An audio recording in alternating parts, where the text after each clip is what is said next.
This channel does not promote any violent, harmful, or illegal activities. All content provided by this channel is meant for an educational purpose only. নিঃসন্তান পিসি শাশুড়িকে খুন করে দেহ 3 টুকরো করে নীল trolley ব্যাগে নিয়ে মধ্যমগ্রাম থেকে আহিরিটোলা অর্থাৎ প্রায় 20 কিলোমিটার রাস্তা নিয়ে গেল ফাল্গুনী ঘোষ এবং আরতি ঘোষ। কেন? পেছনে কারণ কি? এখনো পর্যন্ত যা খবর পাওয়া যাচ্ছে যে এই সুমিতা ঘোষ মানে পিসি শাশুড়ি, তার প্রচুর সম্পত্তি রয়েছে, এই কলকাতার ব্যাংকের সোনার গয়না পর্যন্ত রয়েছে। এইগুলোই কি কারণ, না এর পেছনে অন্য কোনো বিষয় লুকিয়ে রয়েছে? আজ সকালে যখন আহিরিটোলা ঘাটে পৌঁছয় এই ট্রলি নিয়ে ফাল্গুনী এবং আরতি, তখন রীতিমতো ধুন্ধুমার পরিস্থিতি হয়। এলাকার মানুষই তাদেরকে ধরে, পুলিশে খবর দেয়। তখন ট্রলি ব্যাগ খুলে দেখা যায় এক মহিলার দেহ 3 টুকরো করে রাখা আছে। মানুষের মনে ভয় নেই। কালকেই বলেছিলাম না, আজ আরো একটা মার্ডার নিয়ে হয়তো বেরিয়ে পড়তে হবে। মানুষের মন থেকে ভয় পুরোপুরি চলে যাচ্ছে। আর মানুষ কতটা নৃশংস হয়ে যাচ্ছে, শুধুমাত্র মারা নয়, কিভাবে নৃশংসভাবে সেগুলোকে দেহ লোপাট করার চেষ্টা চলছে। চলুন এই ঘটনা নিয়ে আজ বেরিয়ে পড়ি।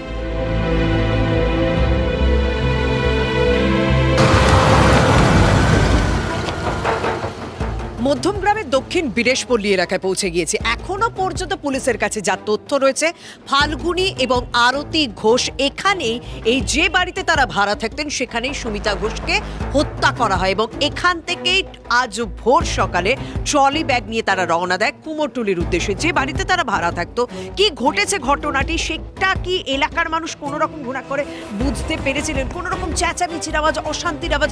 চলুন সেই প্রশ্নের উত্তরগুলো একটু খোঁজা যাক তো।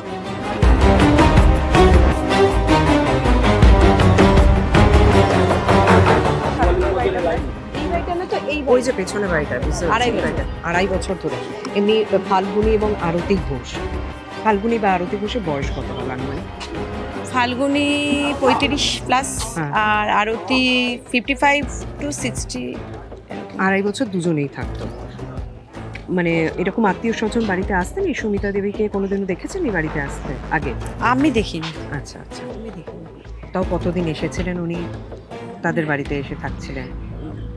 না, লোকজন আসা যাওয়া করে, কিন্তু যে হয়েছে তাকে আমি মোটামুটি কোনোদিন সেভাবে দেখিনি। আচ্ছা, বাড়িতে কোনো অশান্তি ঝগড়ার আওয়াজ শুনতে পেতেন? মাঝে মাঝে লোকজন এমনি আসতো। আচ্ছা, হ্যাঁ, এই নিয়ে আমরা পাড়া থেকে অবজেকশনও করেছিলাম। আচ্ছা, লোকজন এমনি আসতো, অবজেকশন মানে কি? মানে ছেলে ঠেলে নিয়ে আসতো ওরকম।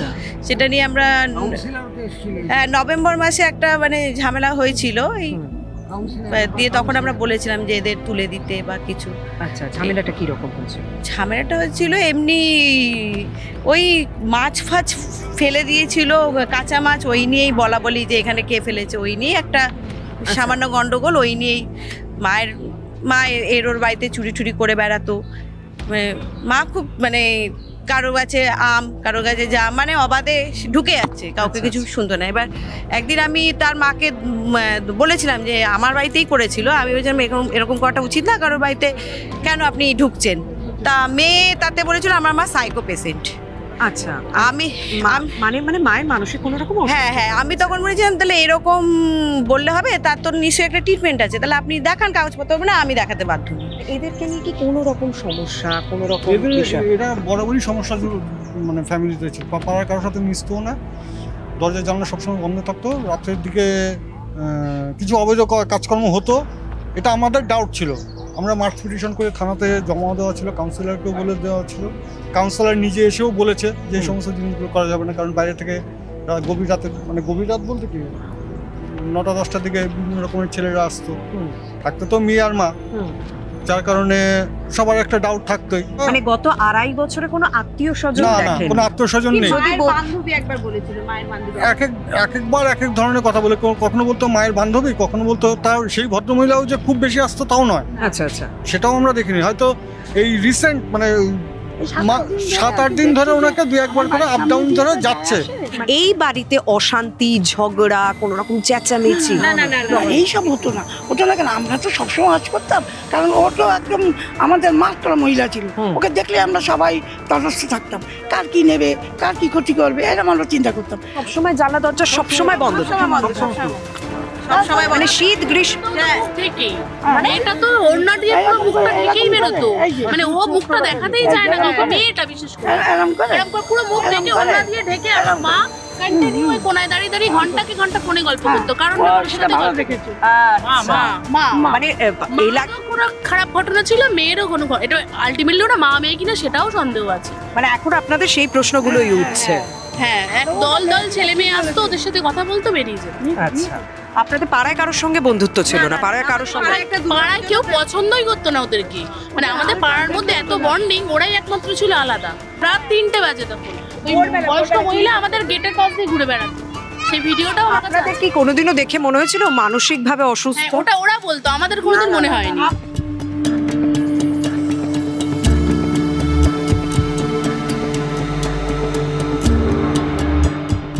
কথা ভাবুন, এই বাড়িতে যখন নৃশংসভাবে কাউকে মারা হচ্ছে, কাউকে হত্যা করা হচ্ছে, এই বাড়ির লোক, মানে এই যে বাড়ির পেছনের দিক থেকে দাঁড়িয়ে আমি আপনাদেরকে এই খবরটা দিচ্ছি না, সেই বাড়ির লোক, মানে এদের জানলা সব সময় খোলা থাকে, তারা ঘুণাক্ষরে বুঝতে পারেননি। ঘরের যদি একদম পেছনের দিকটা দেখি তাহলে ওদের ঘর শুরু, মানে একদম প্রতিবেশী বলা যেতে পারে। খালি মাঝখানে একটা পাঁচিল আমি দেখলাম। অশান্তি, ঝামেলা কালকে কিছু শুনেছেন? সময় দরজা জানলা বন্ধ থাকে, হয়তো জানলার একটা পাল্লা খোলা থাকে, হ্যাঁ, আবার হয়তো 2-2-2:30টার মধ্যে আবার বন্ধ করে দেয়। দুপুর 2-2-2:30টার মধ্যে।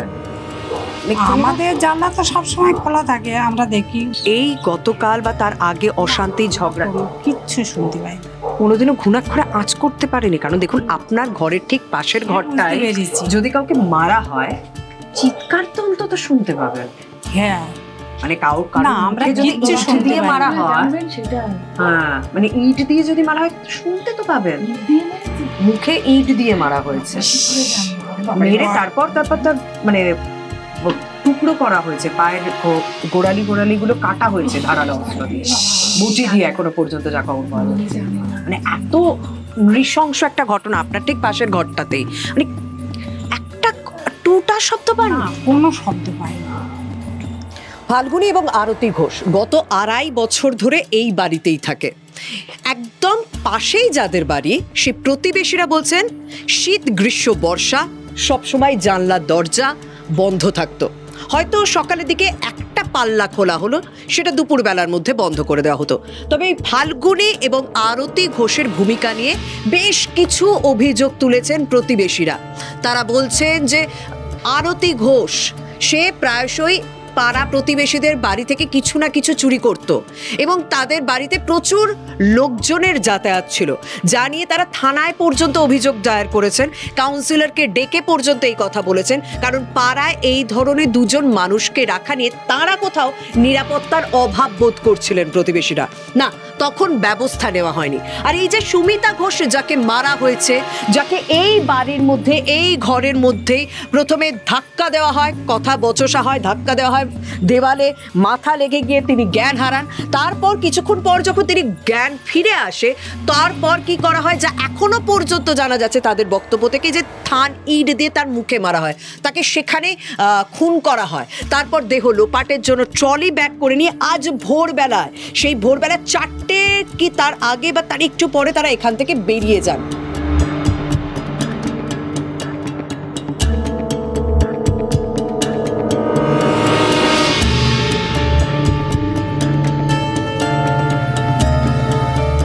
যদি কেউ দক্ষিণ বীরেশপল্লী অর্থাৎ ফাল্গুনী এবং আরতির বাড়ি যেখানে, সেখান থেকে কেউ খুব সহজে যশোর রোড হয়ে একেবারে কুমোরটুলি যেতে চায়, তাহলে তাকে এই দোলতলা সংলগ্ন এলাকায় উঠতে হবে এবং সেটা ভিতরের রাস্তা দিয়ে উঠতে হবে।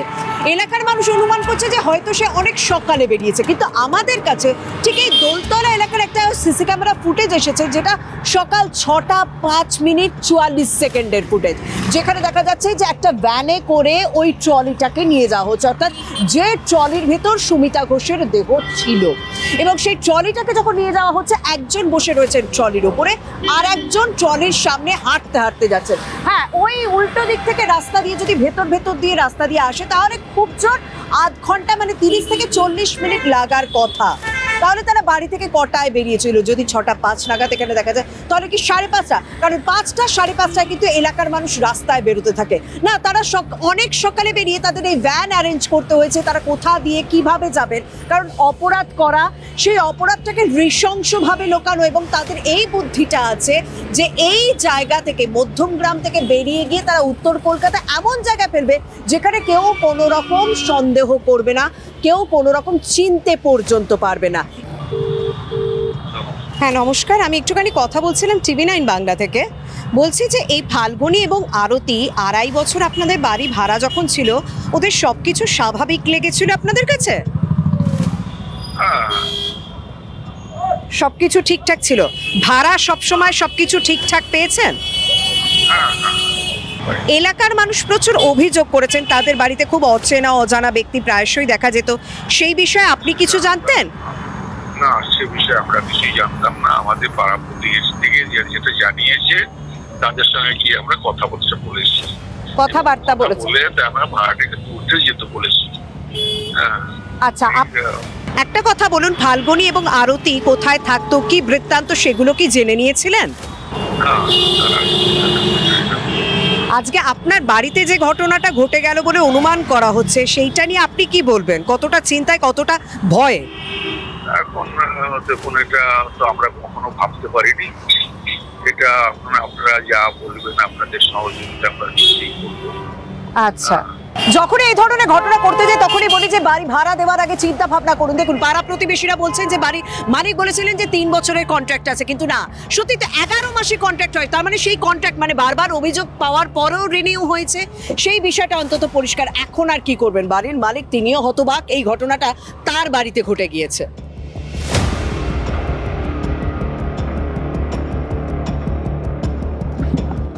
দেখুন, মধ্যমগ্রাম থেকে ঠিক যেভাবে আমরা এলাম, পুলিশের অনুমান ওই যে দোলতলা সিসি ক্যামেরা ফুটেজটা দেখালাম না, ওই দোলতলা থেকেই তারা সাদা ট্যাক্সি ধরে, এবং সেই সাদা ট্যাক্সি ধরে ঠিক দোলতলা থেকে মধ্যমগ্রামে বিটি রোড হয়ে এই কুমোরটুলি ঘাটে এসে পৌঁছয়। আর এখানেই স্থানীয় বাসিন্দাদের সন্দেহ হয় তাদের ওই ট্রলি ব্যাগ নিয়ে হাঁটা চলা দেখে। এলাকার মানুষ যথেষ্ট সচেতন, তারা জিজ্ঞাসাবাদ করায়, তখন ফাল্গুনী জানায় যে তারা কুকুরের দেহ ফেলতে আসে। তারপর কিছুক্ষণ পর বলে যে ননদের দেহ, তার কিছুক্ষণ পর বলে যে না, পিসশাশুড়িকে মেরে তারা 3 টুকরো করে এই ট্রলি করে এনে এখানে ফেলতে এসেছে। এবং সেটা পুরোটাই যখন পুলিশ সামনে পৌঁছে তখনই কিন্তু তারা স্বীকার করে। তার আগে কথার মধ্যে বেশ কিছু অসঙ্গতি দেখা যাচ্ছিল।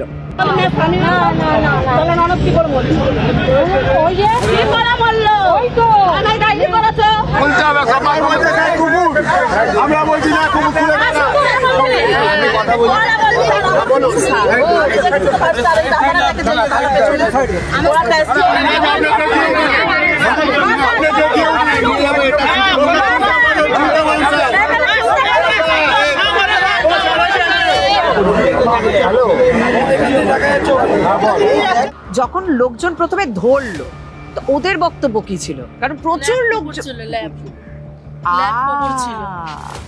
বলছে ল্যাব কুকুর। আপনাদের কি কোথাও সন্দেহ হচ্ছিল যে দুজন জানতে পারছে না ল্যাব কত ভারী হবে? হ্যাঁ, একটা কুকুর কত ভারী হতে পারে, তার উপর একটা ট্রলি ব্যাগে পুরো ট্রলি ব্যাগটা রক্ত মাখানো, এই নিচটা একটু রক্ত মাখা ছিল, ওটা গামছা দিয়ে চাপা রেখেছিল ট্রলিটা। তারপর কি বললো? কখন জানতে পারলেন যে না ওটা কোনো পাবলিকের মার পেলে যা হয় তখনই বললো, স্বীকার করে নিল? পুলিশ আসার আগেই বলে দিয়েছে আপনাদেরকে? পুলিশ ছিল পুলিশের সামনেই তারপর স্বীকার? থানার পুলিশ ছিল, এই নর্থপোর্ট থানার পুলিশ। মাটা বলতে চাইছে মেয়ে আটকে দিচ্ছে। আচ্ছা, মেয়ে মায়ের মুখ চেপে দিচ্ছে যে তুমি বলো না। মাকে যখন সাইডে নিয়ে যাওয়া হয়, মারধর করা হয়েছে, একটা চড় মারা হয়েছে, তখন বলছে মেয়ের ননদ হয় গায়ে আগুন দিয়েছে, সুসাইড করেছে। হ্যাঁ, এটাই বলেছে। তারপরে যখন খুলে দেখা হলো তখন দেখছে এরকম 4 টুকরো করা আছে। মেয়ের মা বলছে পিসশাশুড়ি, আর মেয়ে বলছে ননদ। মানে দুজনের মধ্যে সমস্যা, কথায় কোথাও অসঙ্গতি।